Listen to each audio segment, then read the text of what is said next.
میں نے ان کو بولا کہ میں بھارتی فوج کا افسر آپ کے سامنے بنا ہتھیار کے یونیفارم میں ہوں بتانے کے لیے کہ پاکستانی فوج سرنڈر کر دیا ہے، آپ بھی کر دیں۔ کہتے ہیں کہ ہمیں یہ تھا کہ جیسے آپ کھڑے ہیں آپ کا بچنا ناممکن ہے، جب انہوں نے فائر بھی کیا تھا کہ آپ اتنے نزدیک ہیں۔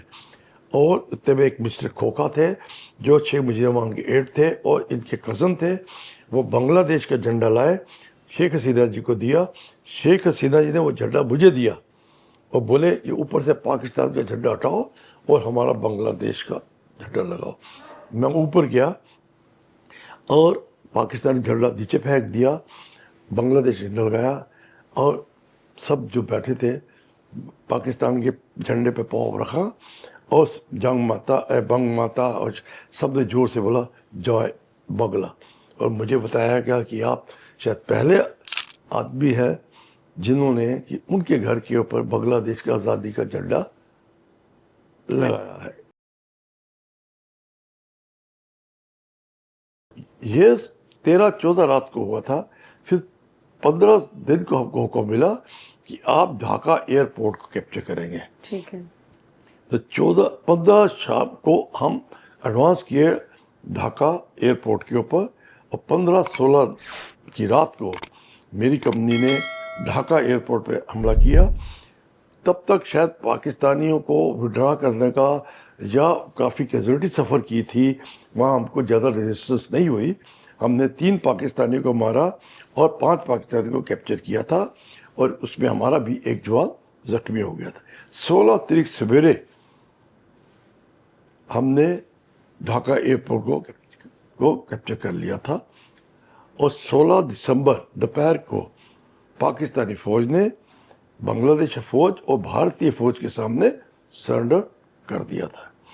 ابھی سب آرام کر رہے تھے کیونکہ کیپچر ہو گیا تھا، جو لوگ جوش میں تھے۔ مجھے حکم ملا تھا کہ آپ ڈھاکہ ایئرپورٹ کو سیکیور کریں گے، اس کو سنبھالیں گے، کیونکہ کافی جو وی آئی پی ہے، جو بڑے لوگ ہیں، وہ آئیں گے اور لوگوں کو ملیں گے۔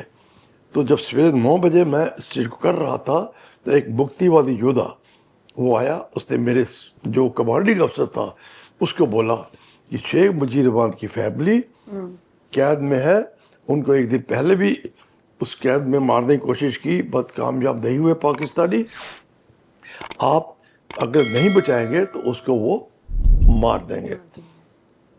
لیکن کیونکہ پاکستانی سرنڈر کر چکی تھی تو میرا جو کمانڈنگ افسر تھا اس نے اس چیز کو اتنا سیریس نہیں لیا۔ اس نے مجھے بلایا، اشوک کہ آپ اس کے ساتھ جائیے، یہ بول رہے ہیں ایسا کہ شیخ مجیر الرحمان کی فیملی خطرے میں ہے، پاکستانی سرنڈر کر چکا، ایسی نہیں ہے، آپ ساتھ جاؤ اس کو سرنڈر، اس کو جو کیسے چھڑا دو۔ میں نے بھی اس شروع میں یہی سوچا کہ پاکستانی تو سرنڈر کر چکے ہیں اور اتنا خطرہ نہیں ہوگا۔ تو میں 2 جوان لیے اور اس گائیڈ کے ساتھ میں جو ہے اس گھر کی طرف چلا جہاں پر یہ فیملی قید تھی۔ جب اس گھر سے میں تقریباً 100 گز دور تھا تو وہاں پر تھوڑی بھیڑ تھی، جو میڈیا کے لوگ آئے ہوئے تھے، بی بی سی میڈیا کا تھا، بھارتی میڈیا کا تھے، بنگلہ دیش میڈیا، لوکل نیوز پیپر وہ تھے، لوکل وہاں کے تھے، اور مکتی واہنی کے بھی کچھ آدمی تھے۔ انہوں نے مجھے روک دیا کہ آپ آگے مت جاؤ، کیونکہ جو آگے جاتا ہے اس کو وہ فائر کر کے مار دیتے ہیں۔ انہوں نے ایک کار دکھائی جس میں بولٹ لگی ہوئی تھی، گولیاں کا نشان تھے، اور وہاں ایک ڈیڈ باڈی پڑی تھی وہ لیڈی کی، جو وہاں جانے کو کوشش کر رہی تھی کہ جو آزاد ہو گیا ہے اس کے بارے میں۔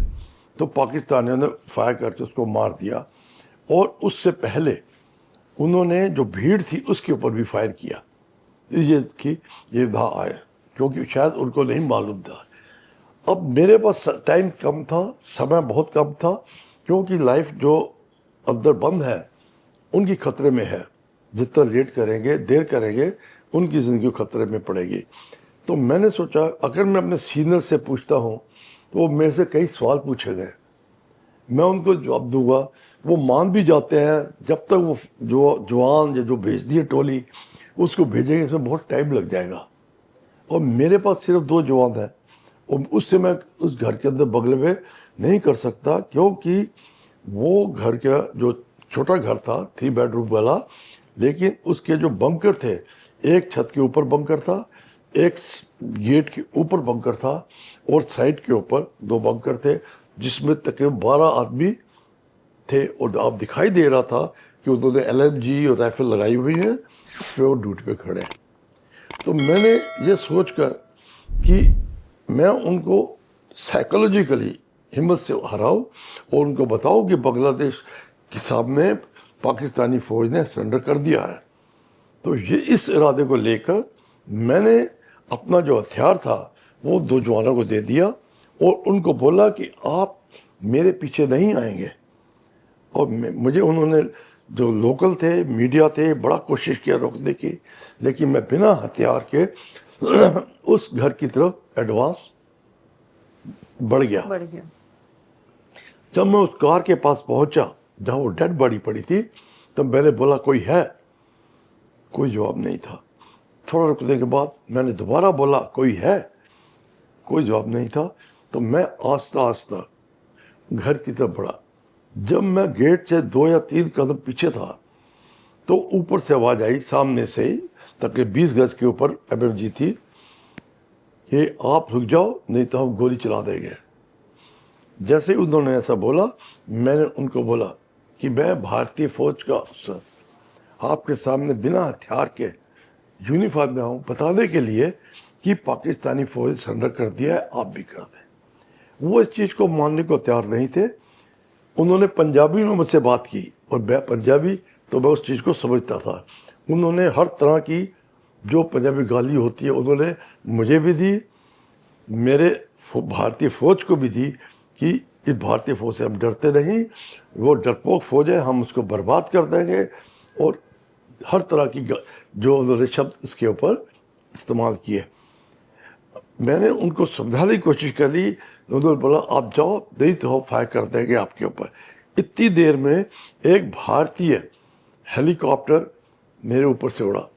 جیسے اوپر دیکھا میں نے ادھر اشارہ کیا، وہ دیکھو بھارتی ہیلی کاپٹر جو آپ کے اوپر سے ہے۔ کبھی آپ نے دیکھا کہ بھارتی ہیلی کاپٹر ڈھاکہ کے اوپر سے اڑے؟ اور میں پورا ڈھاکہ پار کر کے بنا ہتھیار کے آپ کے سامنے کھڑا ہوں، آپ سرنڈر کر دو۔ وہ اس کو پھر بھی نہیں مانے، ان کی آواز میں نرمی آ گئی لیکن نہیں مانے، اور مجھے ڈرانے کے لیے انہوں نے میرے اوپر فائر کیا میرے اوپر سے، اور وہاں جو پبلک لوگ وہاں چھتوں سے دیکھ رہے تھے ان کے اوپر، میرے اوپر سے ڈرانے کے لیے میں نے ان کو بولا آپ مجھے گولی سے مار سکتے ہیں، لیکن بھارتی فوج آئے گی، مکتی بانی آئیں گے، وہ آپ کو مار دیں گے، اور آپ کی جو فیملی پاکستان میں آپ کا انتظار کر رہی ہے آپ کو کبھی نہیں ملے گی۔ وہ اس چیز ماننے کو تیار نہیں۔ یہ میری بات چیت 25 سے 30 منٹ میں ان کے سامنے کھڑا رہا۔ وہ آہستہ سا میں جب دیکھا تھوڑے نرم ہے، میں نے گیٹ کھولا اور گیٹ کے پاس پہنچ گیا۔ ابھی جو گیٹ کے اوپر سنٹری تھا پاکستانی، اس کے پاس رائفل تھی، رائفل کے آگے بیرٹ لگا ہوا تھا جو ایک چاقو کی طرح ہوتا ہے، وہ اس نے آگے کیا، وہ میری باڈی کو ٹچ کر رہا تھا، لیکن وہ خود کانپ رہا تھا۔ شاید اس نے بھارتی فوج کا کوئی افسر یا جوان اتنا نزدیک نہیں دیکھا۔ میں نے کوئی ڈیلیبریٹ یا بڑا ایکشن نہ کرتے ہوئے آہستہ سا رائفل کو دور کیا، جس سے غلطی سے گولی نہ چل جائے، لیکن میری نظر سامنے ان کا جو لیڈر تھا اس کے اوپر رہی، اور اس کو میں نے سمجھایا اور اس کو بولا میں نے زور کے ساتھ۔ اتنی دیر میں اس نے بولا نہیں آپ میرے افسروں سے بات کرتے دو تب میں بات کروں گا۔ اتنے میں گھر کے اندر سے شیخ مجید رحمان جو راج کو بنگا ماتا بولتے ہیں، وہ شیخ حسینہ جی تھے، انہوں نے بولا یہ پاکستانی فوج ہے، اس کا کوئی آپ وشواس مت کریں، یہ کوئی بھی کارروائی کر سکتے ہیں، کبھی گولی چلا سکتے ہیں، اور ایک دن پہلے انہوں نے ہمارے پر بھی ایسی کارروائی کرنے کی کوشش کی تھی۔ میں اس چیز کو سمجھتا تھا، جانتا تھا، تو میں نے ان کو بولا آپ کے افسروں نے سرنڈر کر دیا ہے، آپ سرنڈر کر دیں، نہیں دیر کریں گے بھارتی فوج چل پڑی ہے اور آپ کو آتے ہی برباد کر دے گی۔ اور آپ کی ڈیڈ باڈی کا کیا ہوگا وہ آپ کو معلوم نہیں، اور آپ کی فیملی جو آپ کے لیے ویٹ کر رہی ہے وہ آپ کی ڈیڈ باڈی کو بھی نہیں ریسیو کرے گی۔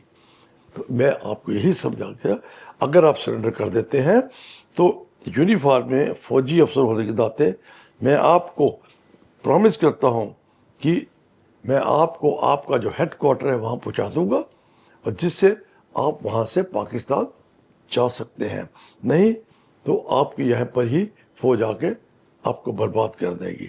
یہ میں نے 2 دفعہ بولا، تب تک وہ تھوڑے سمجھ گئے، انہوں نے بولا ٹھیک ہے ہم سرنڈر کرنے کا تیار ہیں۔ اور جو رائفل اور سینٹری تھا وہ سب ہتھیار لوڈڈ تھے، اور اس کو میں نے اس سے ہٹا کر رائفل ایک سائڈ پہ کروا دی، اس کو آگے سے نکالا، اوپر سے وہ جو ہے وہ جو پاکستانی فوج تھی وہ نیچے آئی، میں نے اپنی گاڑی میں ان کو بھیجا، گھر کا دروازہ کھولا تو شیخ مجید الرحمان اور شیخ حسینہ جی باہر نکلے، اور انہوں نے مجھے گلے لگا لیا۔ بنگا ماتا نے بولا آپ میرے بیٹے ہیں، آپ کو خدا نے بھیجا ہے ہمیں بچانے کے لیے۔ شیخ حسینہ جی تھی بھائی کی طرح مجھے کیا، کہتے ہیں کہ ہمیں یہ تھا کہ جیسے آپ کھڑے ہیں آپ کا بچنا ناممکن ہے، جب انہوں نے فائر بھی کیا تھا کہ آپ اتنے نزدیک ہیں۔ اور اتنے میں ایک مسٹر کھوکھا تھے جو شیخ مجید الرحمان کے ایڈ تھے اور ان کے کزن تھے، وہ بنگلہ دیش کا جھنڈا لائے، شیخ حسینہ جی کو دیا، شیخ حسینہ جی نے وہ جھنڈا مجھے دیا اور بولے یہ اوپر سے پاکستان کا جھنڈا ہٹاؤ اور ہمارا بنگلہ دیش کا جھنڈا لگاؤ۔ میں اوپر گیا اور پاکستانی جھنڈا نیچے پھینک دیا، بنگلہ دیش جھنڈا لگایا، اور سب جو بیٹھے تھے پاکستان کے جھنڈے پہ پاؤں رکھا، اور جنگ ماتا بنگ ماتا، اور سب نے زور سے بولا جوائے بنگلہ۔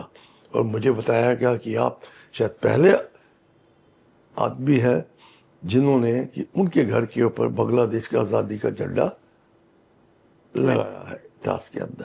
اور اس کے بعد نیچے آ گئے اور ان کو ہم نے بھیج دیا۔ پھر مجھے بولا گیا آپ ان کی سیکورٹی کا دھیان رکھیں جب تک کہ آپ نہیں ہوتے۔ ابھی میری پلٹن کو حکم ملا کہ آپ جائیے واپس انڈیا میں، لیکن مجھے روک دیا گیا۔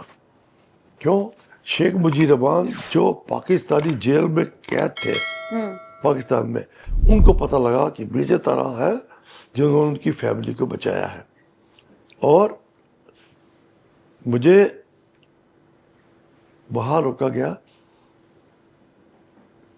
4 دن کے بعد بنگ ماتا نے مجھے بلایا، شیخ حسینہ جی بھی تھے، باقی تھے، انہوں نے مجھے ایک رسٹ واچ ٹسٹ گھڑی جو ہے وہ عزت پیار اور اس کے لیے دی۔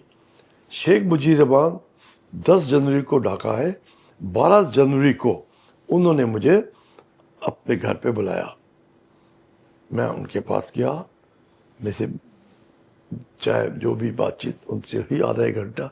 جو میں یہ بتانا چاہتا ہوں کہ ایک نیتا کی نشانی کہ میرے سے بات چیت ہوتی رہی، انفارمل ٹاک نام جو بات ہوتی ہے، لیکن ہر بات میں ایک محسوس کیا میں نے کہ انہوں نے کبھی اپنا دکھ جو جیل میں کاٹی یا آزادی کے کاٹی یا ان کی فیملی میں یا رشتہ میں کوئی نہیں کیا، بلکہ یہ بولا کہ میرے دیش کے جو بنگلہ دیش کے لوگ ہیں انہوں نے جو اتنی ٹارچر، اتنا دکھ، اتنے ظلم سہے ہیں پاکستانی فوج کے، وہ اور جو میری اکانمی ہے اور یہ جو میری عزت ہے، بنگلہ دیش کی پرائیڈ ہے، جو شعور ہے، اس کو میں کیسے دور کر سکتا ہوں، اس کو میں واپس کیسے لا سکتا ہوں۔